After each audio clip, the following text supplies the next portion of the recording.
And I think one of the most interesting questions that you asked it was, do you think an AI being trained to respond like a human is ethical? What do you think about that?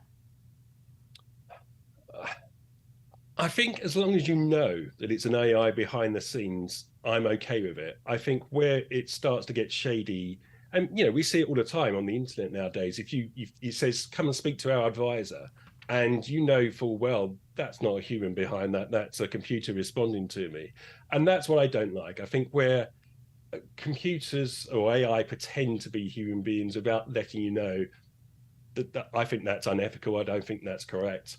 I think if you're told up front, you're speaking to our AI assistant and it responds in a human-like manner, I've got no issue with that.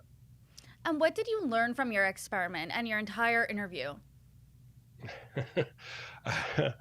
I learned it terrified me to some extent. It's amazing the degree to the sophistication that what this AI can do now, and the degree of the answers it gave, and there wasn't a lot of nonsense in there. There wasn't a lot of stuff that would immediately trigger me to think this is an AI, unless I knew it was, and it was battering out answers at a rate that no human could.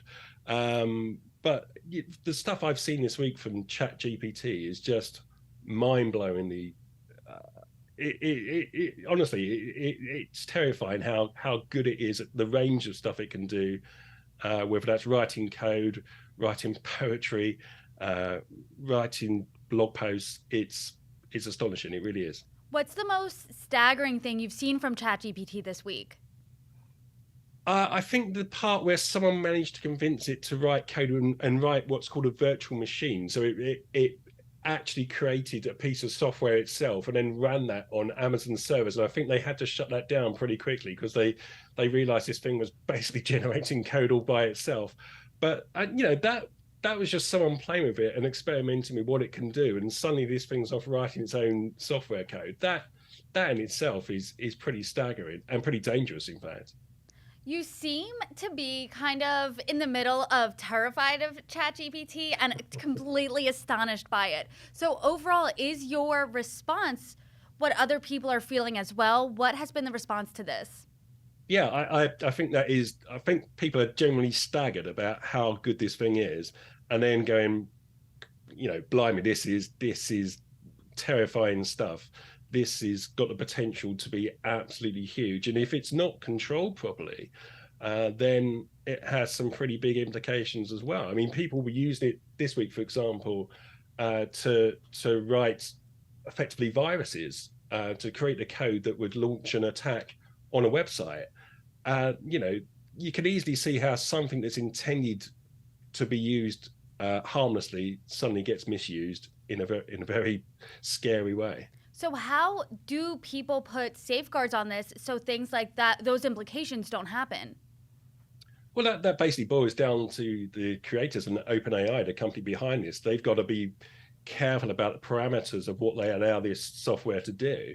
And as we've seen throughout the week, as they allowed this system to be used by anyone for free, and we've seen that some of the stuff that it was doing at the beginning of the week has now been curtailed. So they're sort of learning as they're going on themselves. They're stopping the chat GPT from answering certain questions or writing code in a certain way, as people have found these exploits, if you like.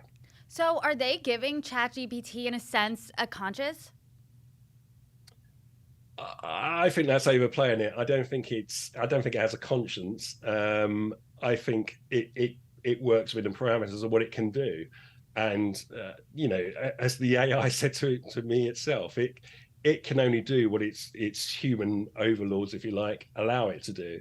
It's to some extent it doesn't have free will. It can only exist between the A to Z of what the company allows it to do.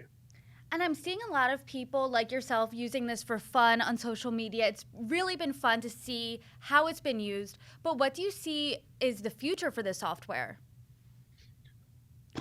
That's really hard to say. I think it could have so many uses, from writing journalistic copy to stuff like I do, to being a chatbot on shopping services. I can easily see this software fitting straight into that market. There's all kinds of things it could do and all kinds of purposes it could be put to. And right now we're just seeing it in text form. Of course, if you marry that with voice, and Google's already here to some extent, and devices like Alexa. But if you can marry this kind of intelligent conversation in AI with a voice product as well, the implications there are pretty huge. The possibilities certainly sound endless. Do you see in the future this technology replacing humans in different jobs? I think it already is, just in some extent. In our industry, financial journalism, there's a certain amount of financial journalism that's written by AI already. In all kinds of industries, that there's AI nibbling at the edges, if not taking over human jobs. I think it's certainly inevitable for a certain amount of, for want of a better word, drudge work, where it's just churning out copy. I think that is very likely to move over to AI. And I think the more creative stuff is more likely to remain in human hands, hopefully. Hope, fingers crossed. We will definitely keep our eye on this. Barry, thank you so much for joining me. Thank you.